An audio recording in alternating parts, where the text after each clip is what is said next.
So, nag-iinsayo na siya. Lalaban na ngayong May 31 sa Thailand. Nag-iinsayo na siya doon, no?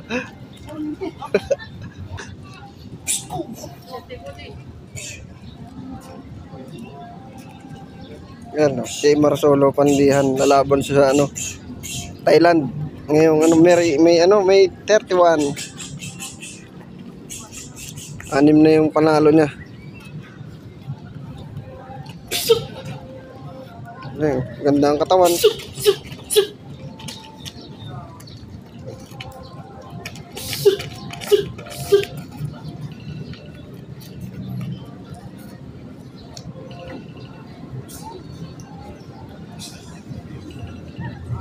Kalaban ako, veterano kayo.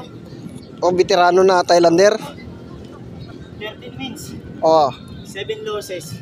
marami na palang talo. May ilan yung knockout niya? Wala naman, kaya-kaya siguro. Kaya, tiwala lang. Laro Kwan, promotion ni Kwan, Rico. Oo. Promotion sa Thailand.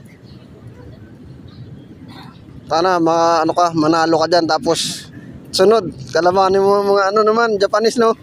Di ba yan ang ball? Mga Japanese ngayon ng maraming boxing hero, eh. Puro pa lang pinagod. Vlogger kaya dili. Nagbabalag ako, bago pa lang. Sa mga YouTube mo. Sa yung pangalan ko talaga. Facebook ko.